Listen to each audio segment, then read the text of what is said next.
Memang ini yang terjadi bahwa globalisasi dulu itu membuat sesuatu yang tadinya border menjadi borderless. Tapi karena COVID sekarang terjadi border lagi. Idenya adalah bagaimana kalau kita punya satu tempat di Mars. Jadi kita akan menggali seperti sumur. Terus kemudian kita beri dome supaya kita menjaga pressure. Jadi villanya bisa di dalam tanah.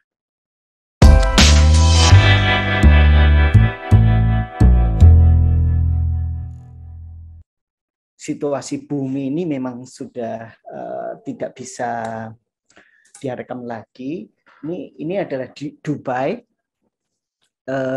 Mereka membuat artificial island dan kita lihat bahwa ternyata artificial island itu pulau-pulau buatan itu mengecil dari luasannya. Jadi ini merupakan salah satu simbol bahwa ternyata buatan manusia itu tidak bisa berlangsung secara sustain.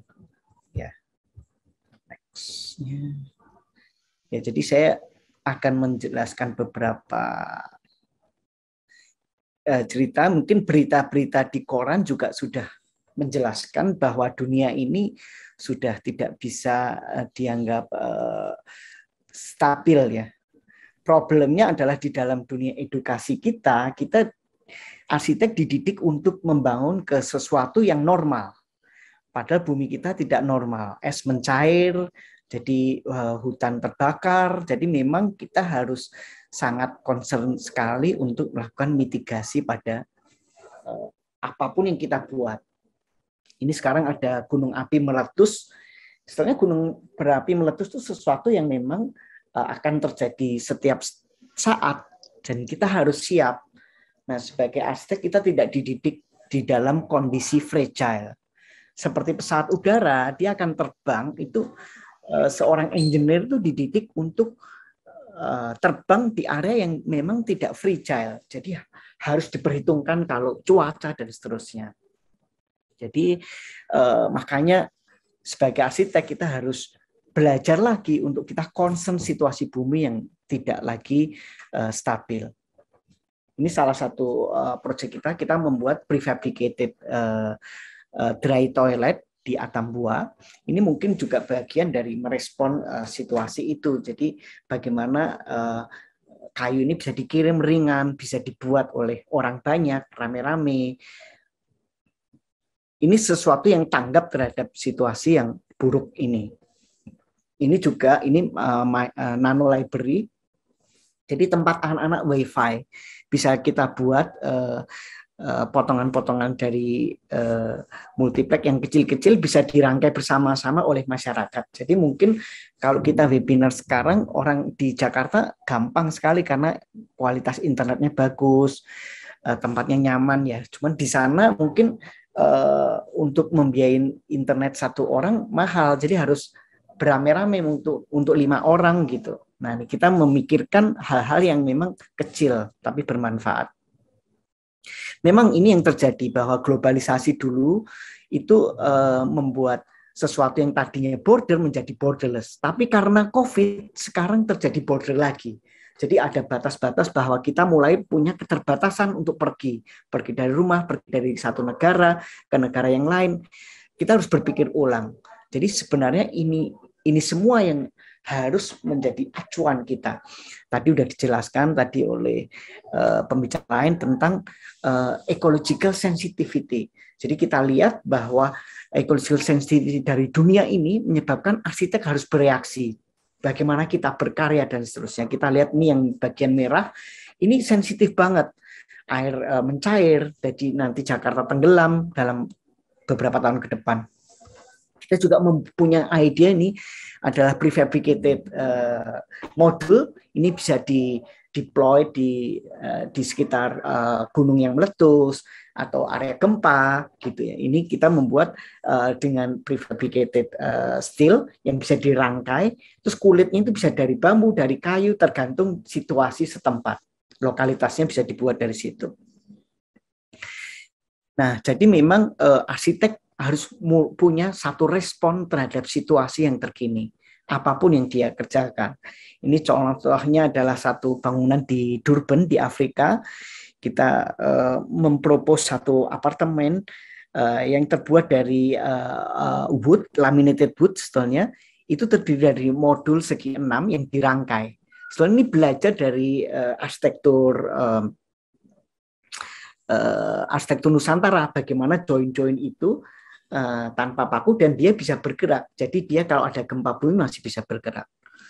Nah, setelahnya ide-ide ini adalah ide-ide bagaimana kita mengarahkan desain ke arah yang sustain. Bagaimana kita bisa sustain.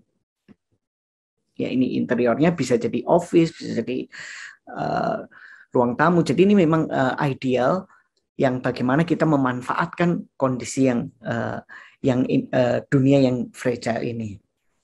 Nah, sekarang karena COVID kita punya new urbanism lagi. Bagaimana kita harus berjarak, ya. Semuanya harus berubah. Bagaimana kita memperbaiki hubungan kita dengan alam, ya. Alam yang tadinya separated harus menjadi bagian yang jadi satu dengan arsitektur.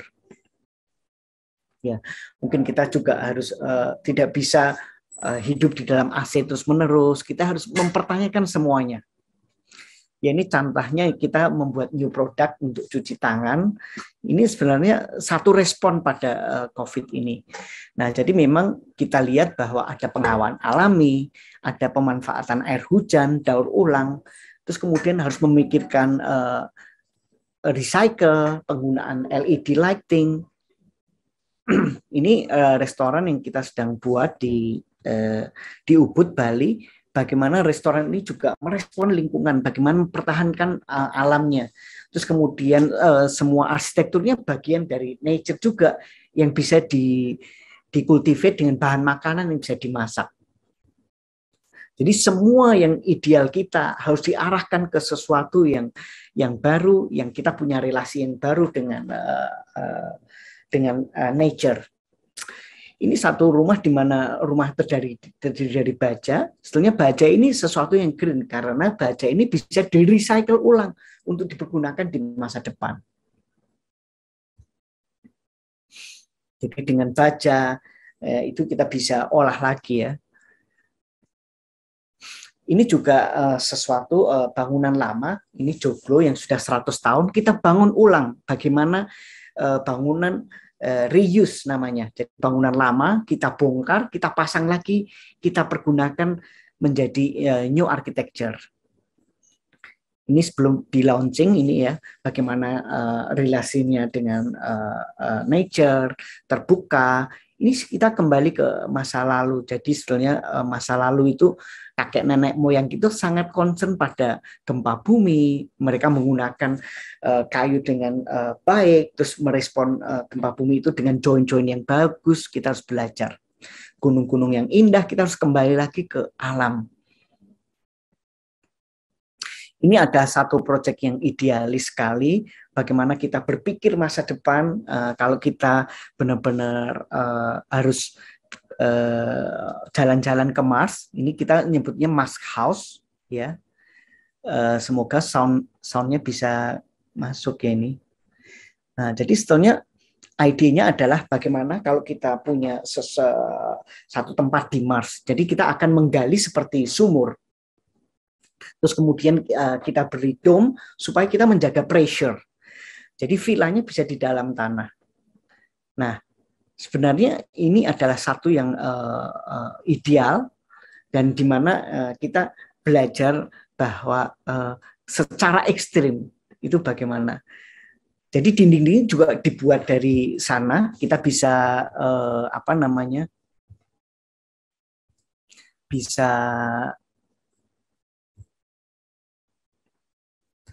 sorry.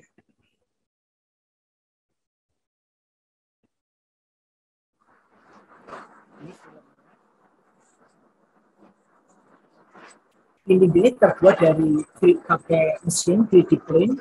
Jadi kita bisa kirim robot di sana untuk membuat dinding itu benar-benar material yang lokal yang ada di sana. Jadi karena di sana itu tinggi, terus kemudian sangat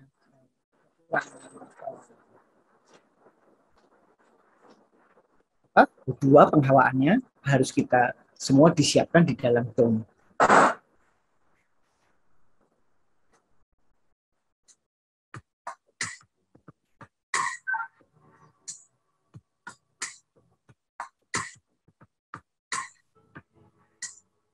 Jadi meskipun kita maju ke depan, kita menggunakan teknologi, tapi materialnya juga bisa menggunakan material yang ada di tempat itu. Jadi penting sekali kalau kita menganalisis satu tempat, terus kemudian arsitek merespon dengan begitu kita memiliki satu alat, kita concern pada situasi bumi yang sudah fragile.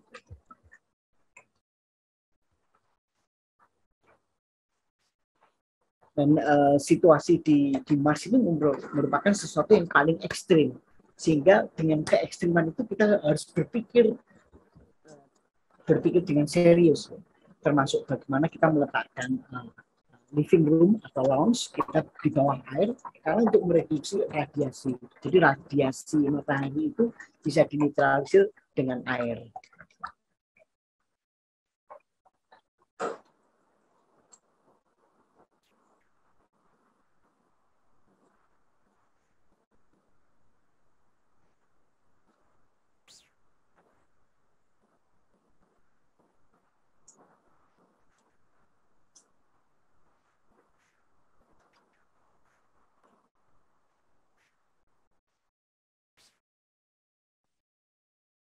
Terima kasih. Mungkin